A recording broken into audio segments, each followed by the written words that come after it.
Martina marchait rapidement dans les rues bondées de Milan.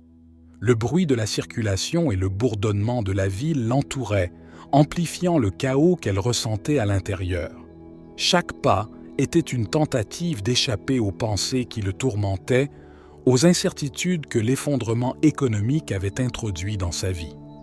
En tant qu'analyste financière, elle a toujours eu confiance en sa capacité à lire les marchés, à anticiper les tendances et à guider les décisions de ses clients. Maintenant, tout semblait devenir incontrôlable. Voulez-vous découvrir comment Martina transformera ce moment de crise en une opportunité de croissance?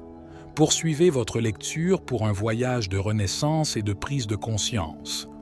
Les marchés boursiers se sont effondrés. Les chiffres qui étaient autrefois sous son contrôle semblaient désormais vivre leur propre vie, devenus fous et au-delà de toute logique. Martina se sentait trahie par sa propre expérience, comme si toutes ces années d'études et de dévouement ne comptaient plus face au désordre qui dominait le marché. Elle ne cessait de se demander comment elle pourrait y remédier, comment elle pourrait tenir la promesse de stabilité et de sécurité qu'elle avait faite à ses clients, à sa famille et surtout à elle-même. Si vous vous retrouvez dans cette histoire, abonnez-vous à notre chaîne pour ne pas manquer d'autres réflexions sur la façon d'affronter les défis de la vie avec une nouvelle perspective. Il décide de s'arrêter un instant sur une petite place à l'écart de l'agitation principale. Il remarqua un petit temple zen caché parmi les bâtiments historiques.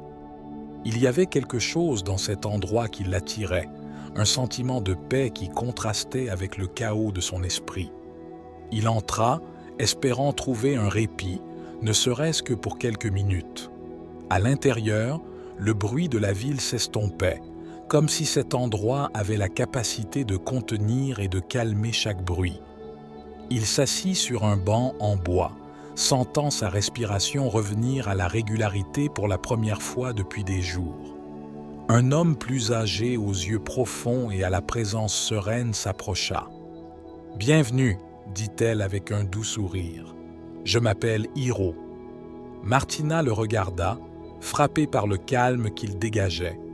Elle commença à lui parler de son travail, de la crise, du sentiment d'impuissance qui la tourmentait.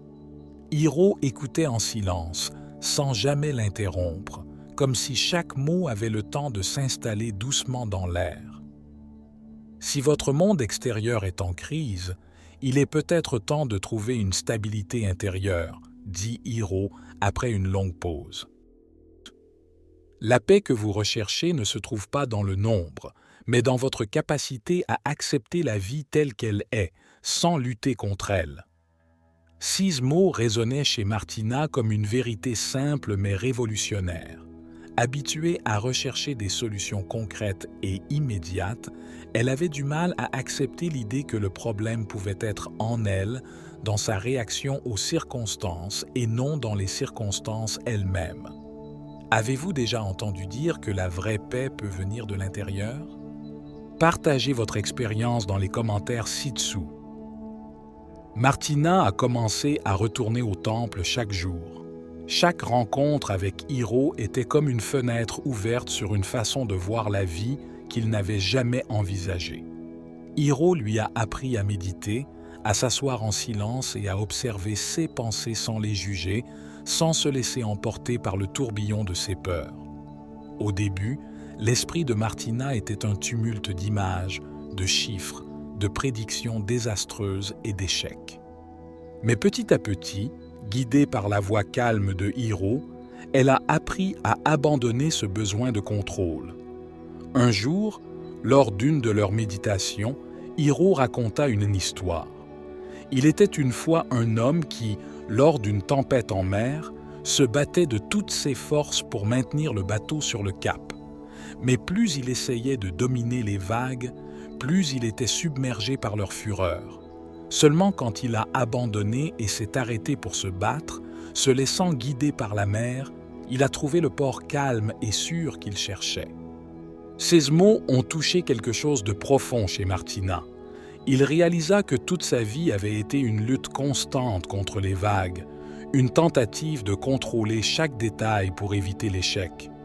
N'oubliez pas que la vie ne consiste pas à éviter les tempêtes, mais à apprendre à les gérer avec sagesse et sérénité. Abonnez-vous pour ne plus manquer d'histoires de transformation comme celle-ci. Il a commencé à considérer la crise économique non pas comme un ennemi à vaincre, mais comme une opportunité de changer, de grandir, de trouver un nouvel équilibre. Il décide d'introduire également cette nouvelle perspective dans son travail. Il revint au bureau avec un calme qu'il n'avait jamais connu auparavant. Il a proposé une nouvelle approche de la gestion des ressources, un plan qui ne visait pas seulement à minimiser les risques financiers, mais qui invitait son équipe à se concentrer sur la résilience, sur la capacité de s'adapter sans crainte au changement. Beaucoup de ses collègues la regardaient avec scepticisme. Certains critiquaient ouvertement ses idées, les qualifiant de trop idéalistes et peu pratiques. Mais Martina ne se laisse pas décourager. Elle a continué à retourner au temple, où Hiro l'a guidée de plus en plus profondément dans la pratique du zen. Elle a découvert que la véritable force ne résidait pas dans sa tentative désespérée de contrôler le marché ou de prédire l'imprévisible, mais dans sa capacité à rester stable et présente, même lorsque tout semblait s'effondrer autour d'elle. Alors que la crise économique continuait de dévaster les finances de nombreuses personnes, Martina a commencé à remarquer un changement dans sa propre approche de la vie. Elle n'était plus hantée par la peur de l'échec.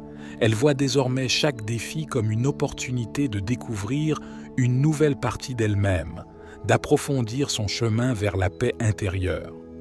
Sa pratique du zen lui avait appris que la stabilité n'était pas l'absence de problèmes, mais la capacité de maintenir l'équilibre au milieu d'eux. Un après-midi, Hiro lui dit « N'essaye pas de maîtriser le vent. Apprends plutôt à utiliser sa force pour te déplacer dans la bonne direction. » La vie ne consiste pas à éviter les tempêtes. Il s'agit de savoir comment y faire face avec un cœur ouvert et un esprit clair. Martina a alors compris que sa véritable mission n'était pas seulement de survivre à la crise économique, mais de la transformer en une leçon de vie, une opportunité de grandir et d'aider les autres à faire de même. Au fil du temps, le changement que Martina avait commencé à expérimenter en elle-même a commencé à se refléter également dans son travail. Son entreprise, sous sa direction, a commencé à prospérer malgré la crise, trouvant de nouvelles voies et des solutions innovantes pour s'adapter aux fluctuations du marché.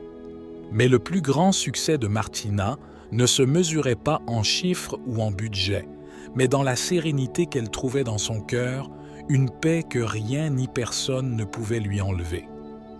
Alors qu'elle se promenait dans les rues de Milan, le bruit de la circulation et la frénésie de la ville ne lui semblaient plus qu'un arrière-plan lointain. Il se sentait enfin en paix, non pas parce qu'il avait résolu tous ses problèmes, mais parce qu'il avait découvert comment y faire face avec un esprit calme et un cœur plein d'espoir. Hiro lui avait appris que la véritable stabilité ne se trouve pas dans les conditions extérieures, mais dans la capacité d'accepter la vie telle qu'elle est, avec toutes ses incertitudes et ses défis. Martina savait que la crise économique ne se terminerait pas de sitôt, mais elle se sent désormais prête à y faire face, non pas comme une bataille à gagner, mais comme un voyage à vivre en conscience. Elle avait trouvé un équilibre qui ne dépendait plus des chiffres, mais d'une connexion profonde avec elle-même. Et dans cette conscience, il a découvert que, malgré tout, la vraie paix avait toujours été à portée de main, cachée dans le silence de son cœur. Merci d'avoir suivi cette histoire jusqu'au bout. Puissiez-vous, vous aussi, retrouver votre paix intérieure et le courage d'affronter les défis avec sérénité. Inscrivez-vous et continuez votre voyage avec nous.